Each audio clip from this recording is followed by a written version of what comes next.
자, 그래서 우리는 이제 부여, 북부여에 대해서는 이 부여라는 국호에 대해서 한번 이제 조명할 필요가 있습니다. 국호로 왜 부여를 썼을까라는 것을 생각해 볼 필요가 있는데, 백제가 망하기 전에 국호를 뭘로 바꿨는지 알고 계시나요? 백제가 멸망하기 전. 사실은 백제가 멸망하기 전에 우리 한번 이제 다시금 일어나 보자라고 하면서 남부여로 바꿉니다. 예. 남부여로 바꾸는데 거기서도 부여라는 국호가 나오죠. 그렇기 때문에 우리는 부여는 도대체 어디서 발원하는가라는 것을 추적을 해봐야 되는데요. 부여라는 것은 사실은 단군조선의 전 역사 과정을 살펴봐야 합니다. 이 부여의 역사의 근원을 알기 위해서는 단군조선은 사망조 시대를 거치게 되는데, 이 사망조 변천사를 보시면은 부여의 정신이 드러나서 강조되고 확대되는 역사 흐름이다, 이렇게 말씀드릴 수 있습니다. 그래서 이 단군조선 초기에 부여가 이제 등장을 하고, 그리고 단군조선이 망할 때까지 부여랑 어떻게 이제 영향을 미치면서 결국에는 나중에 부여가 어떻게 역사의 주 세력으로 자리를 잡는가라는 것을 오늘 말씀드리도록 하겠습니다. 단군조선의 사망조 시대를 이해를 하는 데는 사만광경제라고 하는 국가 통치 제도를 이해하는 것이 핵심입니다. 사만광경제, 이것은 뭐냐면은 단군조선의 전 영역을 사만으로 나누어 통치한다라는 것인데요. 그래서 이 사만광경제는 사만이라고 하는 것은 진한, 번한, 마한을 뜻합니다. 그래서 단군조선의 전 영역을 사만으로 나누어서 통치를 하는데, 이 신지발리가 쓴 서열사를 보시면은 사만형세, 저울대, 저울추, 저울판 같으니 저울판은 백아강이요, 저울대는 소밀랑이요, 저울추는 안덕향이다. 서로 균형을 이룬다. 길이 사만광경제를 보전해야 왕업이 흥하고 번성할 것이옵니다, 라고 이제 되어 있습니다. 이 서유사를 보시면은 결국에는 사만광경제를 잘 유지하는 것, 잘 보존하는 것이 사실은 국가의 흥망성쇠를 좌우하는 굉장히 중요한 요인이다라는 것을 알 수 있습니다. 그래서 사만광경제를 잘 보존해야 단군조선이 오랫도록 지속이 될 수 있었다라는 얘기를 하는데요. 사만이라는 것은 아까 말씀드린 대로 진한, 번한, 마한이라고 하는 세 왕조를 뜻합니다. 그래서 만주 지역은 진한, 그리고 한반도는 마한, 그리고 지금의 중국의 동부 지역을 번한의 영역이라고 했습니다. 그렇게 해서 이렇게 세 왕조로 나누어서 다스렸는데요. 그런데 세 왕조라고 해서 완전히 분리 독립된 그런 이제 별개의 왕조가 아닙니다. 그게 아니고 전체를 하나로 아우르는, 그 단군조선 전체를 총괄하는 분이 계셨는데요. 그분은 진안에 계셨어요. 그래서 진안에 계신 분을 뭐라고 했냐면은 대당군이라고 했고요. 이 대당군은 자그마치 47분이 계셨습니다. 선생님들 이제 고조선에서 뭐 학교에서 고조선에 대해서 배울 때 사실은 아는 인물과 관련 유적들이 10손가락을 안 넘거든요. 그게 굉장히 충격적인 일입니다. 사실은 초대 당군왕검, 그리고 뭐 부왕, 준왕, 뭐 위만, 그 정도로만 얘기를 하고 넘어가는 게 고조선인데, 사실은 고조선을 통치하신 당군이 자그마치 47분이 계셨다는 거예요. 그리고는 번안과 마안에는 부당군을 두고 통치를 하는 이런 이제 분조 형태로 통치를 했는데요. 이것을 이제 세 왕조라고 해서 별개로 이제 보시면 안 된다고 말씀을 드렸죠. 그것은 뭐냐면은 전체를 총괄하는 대당군이 진안에 계셨고, 그렇기 때문에 이것은 하나면서도 셋이고 셋이면서도 하나인 그런 구조라고 생각을 하시면 됩니다. 그래서 셋으로는 보이지만 결국에는 전체를 총괄하는 대당군이 모두 이제 정치를 했다는 거죠. 그래서 전체를 이제 관할하시는 분이 계셨다라는 것을 기억을 하셔야 되고요. 그렇기 때문에 부당군도 뭐 많이 계셨지만 사실은 진안을 중심으로 단군조선의 역사가 전개가 되었기 때문에 단군조선을 통치하신 당군은 몇 분인가라고 했을 때는 47분, 47분의 대당군을 생각을 하시면 됩니다. 그래서 이러한 단군조선은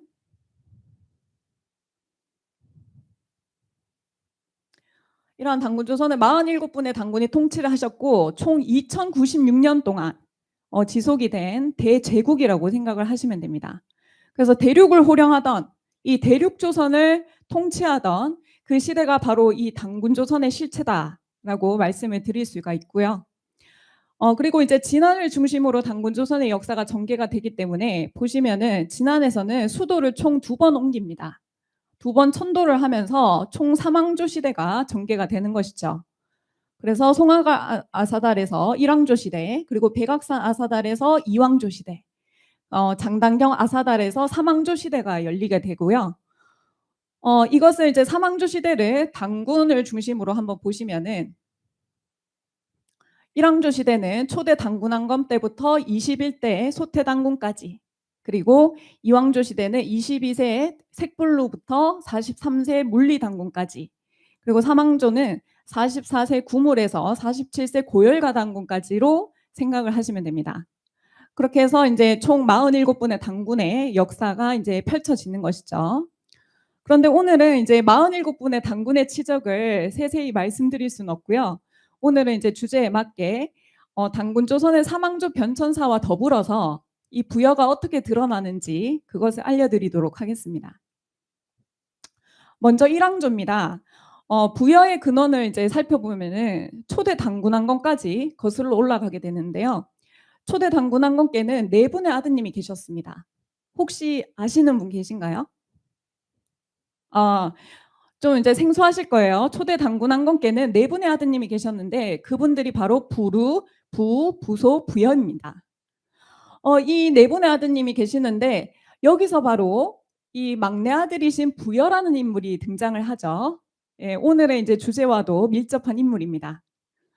이 부여라는 인물은 어떤 인물일까라는 것을 살펴봐야 되는데 규원사와 단군기를 보시면은 이 4분의 아드님에 대해서 언급을 하고 있습니다. 뭐라고 하냐면 부루는 물과 땅을 잘 다스렸다라고 되어 있죠. 그래서 실제로 중국에서 9년 홍수가 생겼을 때 이 부루 태자를 통해서 물을 다스리는 법인 오행치수지법을 전수했다라는 기록이 있습니다. 그만큼 물을 잘 다스리셨겠죠. 그리고 이제 둘째 아드님이신 부우는 의학, 그러니까 의술에 이제 정통하신 분, 의술에 뛰어나신 분으로 알려져 있고, 그리고 부소 같은 경우에는 불을 만들었다고 되어 있죠. 그래서 선생님들 부싯돌 아시나요? 예, 부싯돌, 뭐 부소돌 이런 얘기를 하는데 이 부소석, 부싯돌, 부싯쇠, 뭐 부싯길 이런 것들은 전부 다 부소씨의 공을 기리는 데서 비롯되었다라고 이야기를 합니다. 자, 그렇다면 우리가 오늘 주목할 인물이죠. 초대 단군왕검의 막내 아들이신 부여라는 분은 어떤 분인가라는 것을 봤을 때는 이 남이의 난이나 아류의 난이 있었을 때 전부 부여에게 군사를 주어 평정하게 했다, 이런 기록들이 있습니다.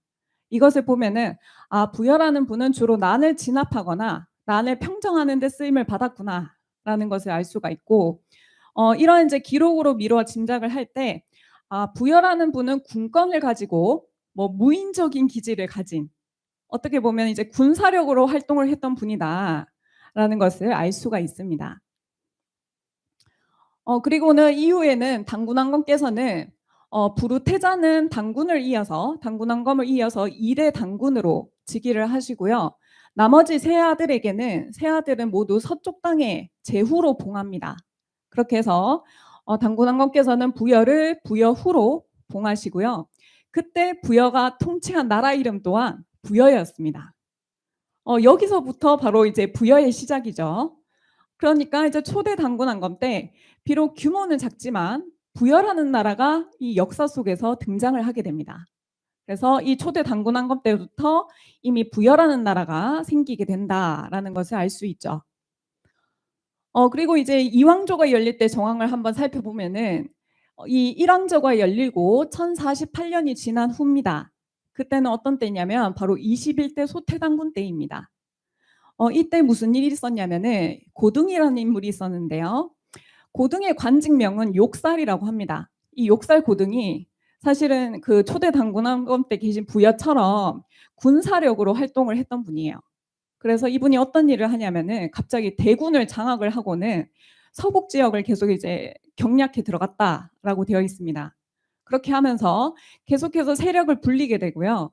결국에는 세력이 강성해졌을 때, 세력이 어느 정도 이제 모였을 때 이 고등이라는 인물이 소태당군에게 어떤 청을 올리냐면 "아 당군이시여 저를 우현왕으로 삼아 주십시오."라는 주청을 올립니다. 그때 우현왕이라는 것은 뭐냐면은 당군이 계시면은 좌우로 좌현왕, 우현왕을 두었다고 합니다. 그런 이제 제도가 흉노에게도 이제 전해지는데요. 소태당군께서는 그 얘기를 들으시고는 꺼려하셨대요. 꺼려하시면서 윤활을 안 하시다가 결국에는 고등이 이제 거듭 청함으로 결국에는 받아들였다라고 되어 있습니다. 그렇게 해서 이제 고등이 소태당군의 우현왕이 되는데 그 우현왕의 자리를 누구에게 계승을 하냐면은 자신의 손자인 색불로에게 계승을 하게 됩니다. 그래서 이후에 이제 색불로가 우현왕을 하고 있을 때 소태당군께서는 '아 이제는 양의를 해야겠다.' 이런 뜻을 이제 말씀을 하세요. 그래서 오가를 불러 모으시고는 "내가 이제 늙어서 일하기가 고달프다. 그러니까 서우여라는 인물에게 정사를 맡기겠다." 이런 얘기를 하세요. 그런데 이제 그 얘기를 들은 이제 우현왕 색불로가 "아 그 말씀을 거두어 주십시오."라고 이제 간청을 올립니다. 그런데도 이제 소태당군께서는 "아 불허하다. 나는 이제 서우여에게 양의를 하겠다." 이런 이제 말씀을 하시니까 그때 우현왕이었던 색불로가 이제 결단을 내립니다. 어떻게 하냐면은 병권을 장악을 하고요. 그리고는 무리 수천 명을 모아서는 결국에는 이 부여신궁이라고 하는 세력 근거지에서 스스로 단군으로 즉위를 하십니다. 여기서 또 부여가 등장을 하죠. 어쨌든 이 부여신궁이라고 하는 세력 근거지에서 단군으로 올라요. 그러면 어떻게 됩니까? 이미 소태당군이 계시는데 색불로라는 인물이 당군으로 즉위를 한 겁니다. 그래서 이제 마한에서는 "어떻게 그럴 수가 있냐?"라고 하면서 마한 왕이 색불로를 공격을 하게 되는데 성공을 하지 못했다고 합니다. 성공을 하지 못해서 결국에는 이 소태당군께서는 대세가 흘러가는 것을 보시고 어쩔 수 없이 옥책과 국보를 색불로에게 주셨다라고 되어 있는데요. 선생님들 옛날에 옛날부터 쓰던 말 "소태같이 쓰다." 이런 거 들어보셨어요?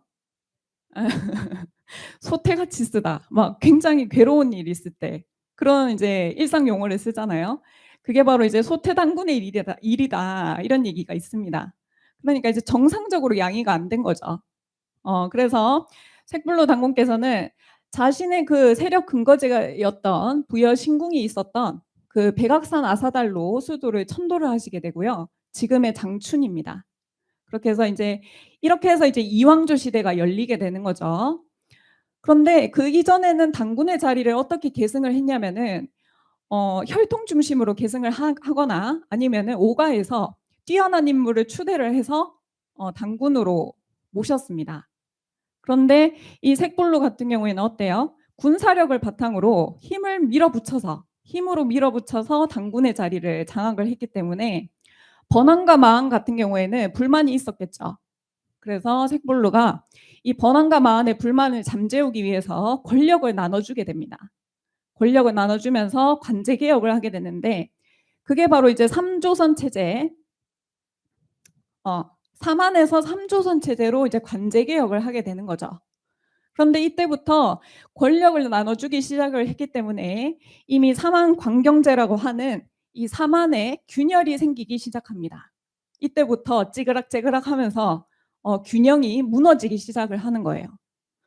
어찌 됐건 이 이왕조가 열릴 때 이제 정황을 보면은 고등이나 색불로라는 인물이 결국에는 부여의 후손이거나 아니면은 부여와 관련된 인물이다라는 것을 우리가 충분히 추정을 할 수가 있습니다.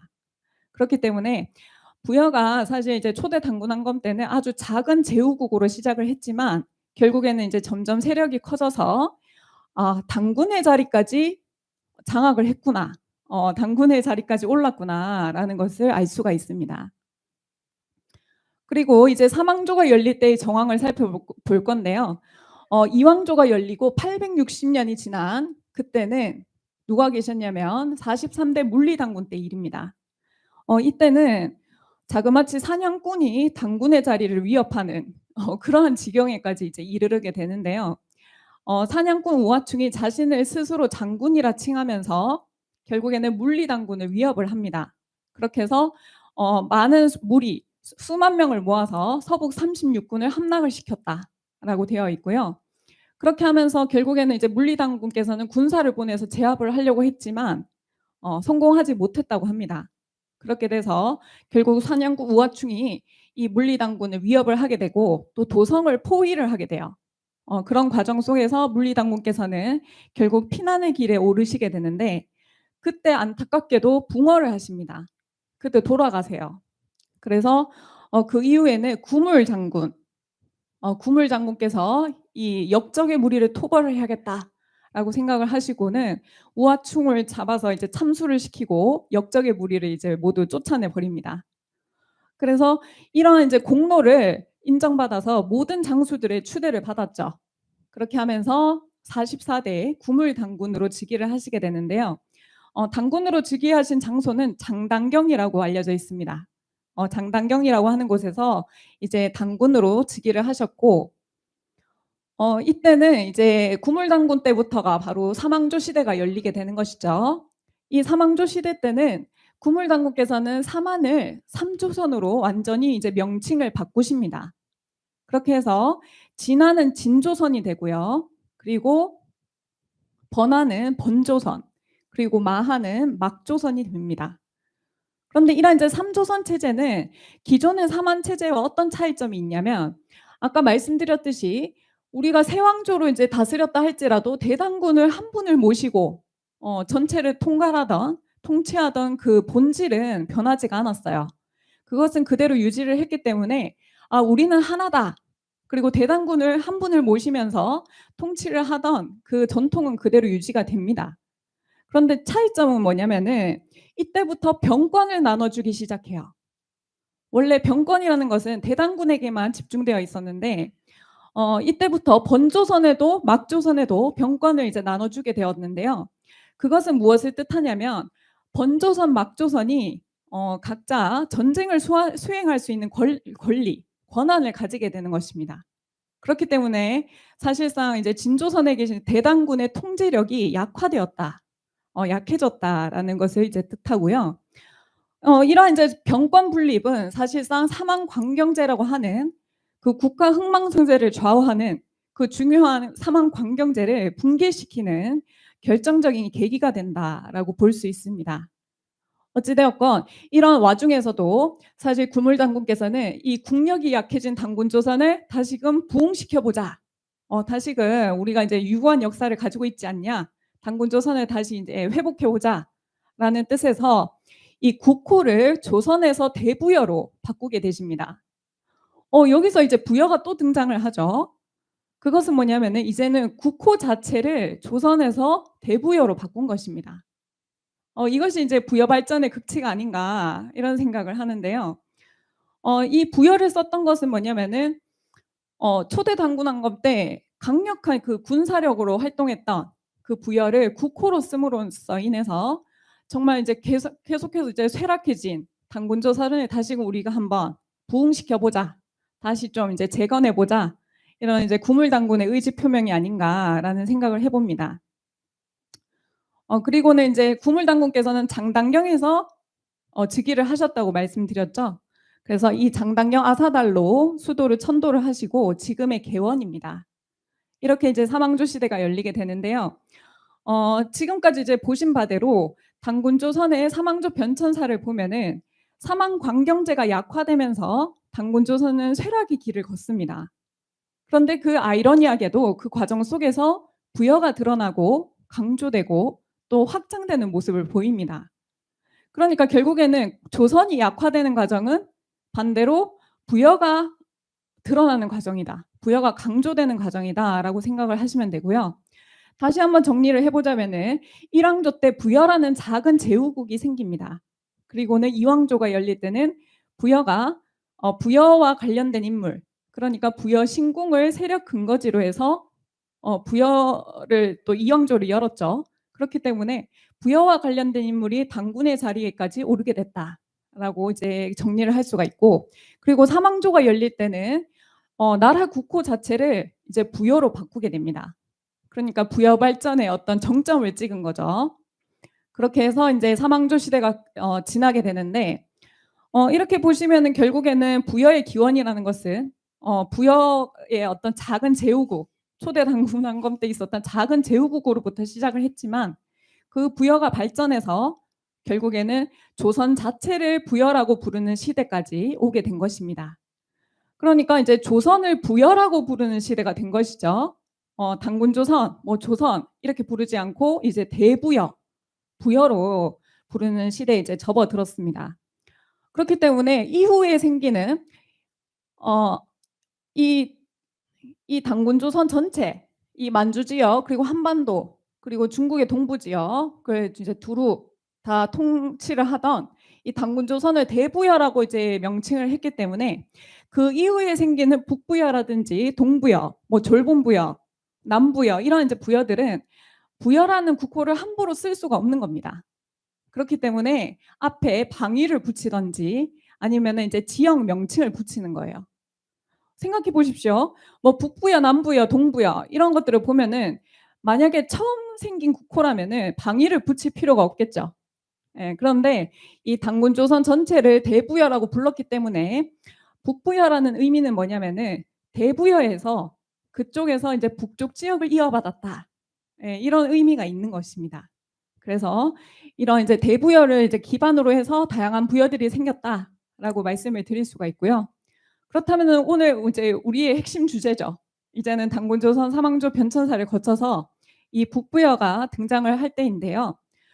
북부여는 대부여 말기, 그러니까 당군조선의 사망조 말기 상황을 살펴봐야 합니다.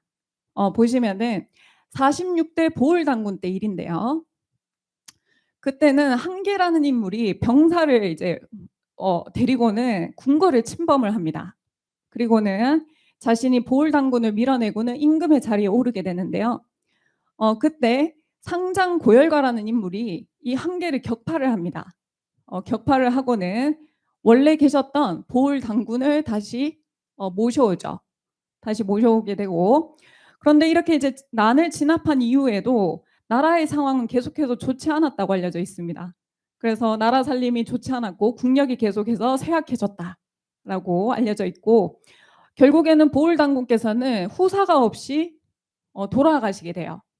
그래서 많은 장수들이나 사람들의 어떤 공경, 사랑과 공경을 받았고, 또 이제 공로가 많았던 고열가를 이제 추대를 해서 당군조선의 마지막 당군이죠. 47대 고열가 당군이 되십니다. 근데 이 고열가 당군께서는 어, 보시니까 사실은 이제 당군조선에 국력이 다 했구나, 국운이 다 했구나라는 걸 이제 내다 보셨어요. 그래서 이제 당군조선은 어떻게 이제 손을 쓸 방도가 없겠다라는 것을 내다 보시고는 고열가 당군이 제위 58년 되는 해에 이제는 내가 물러나겠다라는 뜻을 이제 말씀을 하십니다. 그래서 이제 내가 물러나겠으니 오가를 불러 모아서 현인을 택하여 당군으로 청거하라, 이런 이제 명을 내리시고는 고열가 당군께서는 산으로 들어가서 수도를 해서 선인이 되셨다, 이렇게 이제 기술이 되어 있습니다. 그런데 실제로 재밌는 것은 뭐냐면은 우리나라 불교 사찰의 특징인데요. 우리나라 불교 사찰을 가보시면은 석가모니를 모시는 대웅전 외에 뭐 산신각이라든지 칠성각 이런 이제 특이한 사찰들이 있습니다. 그 중에서 산신각을 가보시면은 항상 이 호랑이를 대동한 그 산신령 모습을 그려놓고 모시는데 그분이 바로 고열가 당군이다, 이런 얘기가 있습니다. 그래서 산으로 들어가서 신선이 대신 그분이 이제 그분 아니냐, 이런 것들이 이제 이야기가 전해져 오고요. 그렇게 해서 이제 그 고열가 당군께서는 물러나시고 오가가 국사를 공동으로 집행하는 공화정 시대가 열리게 됩니다. 그렇게 해서 이제 공화정 시대가 한 6년 동안 지속이 되게 되는데요. 이제는 당군 조선을 이은 북부여, 그 북부여를 세우신 해모수께서 등장을 하실 차례인데요. 이 해모수께서는 사실 고열가 당군이 퇴위하시기 1년 전에 웅심산이라고 하는 곳에 기도를 하시고는 북부여를 이미 세우셨습니다. 북부여를 세우셨는데 이제 대세를 보시고는 한 제위 한 8년쯤 되는 해에 이제 오가를 설득을 하시죠. 이제 내가 당군 조선을 이어서 통치를 하겠으니 너희들은 이제 공화정을 철폐하도록 하라, 이런 말씀을 하시고는 결국 오가의 공화정은 한 6년간 지속이 되다가 이제 끝맺음을 맺고 철회를 하고, 이 해모수께서 당군조선의 정통을 이어서 북부여를 이제 이어나가게 되십니다. 그래서 해모수라는 인물은 북부여의 시조이자, 그리고 그때도 이제 당군이라는 관직명을 썼어요. 당군으로 추대가 되었기 때문에 북부여의 일대 당군이다라고 얘기를 합니다. 그리고 이제 북부여는 이 당군조선 전체에서 북쪽을 차지했기 때문에 북부여다라고 얘기를 하는 것이죠. 근데 선생님들 4월 초파일 무슨 날로 알고 계세요? 네, 석가탄신일로 알고 계실 텐데, 사실상 우리나라에서 지금 이제 석가탄신일로 이렇게 행사를 하고 있지만, 원래는 우리는 무엇을 기념했냐? 사실 북부의 건국일이 4월 초파일입니다. 예, 4월 초파일로 북부의 건국일을 이렇게 기념을 해왔었는데, 지금은 이제 석가탄신일로 알려져 있고, 단순히 그냥 무속신앙 수준에서만 이렇게 이제 기념을 하고 있는 모습을 보입니다.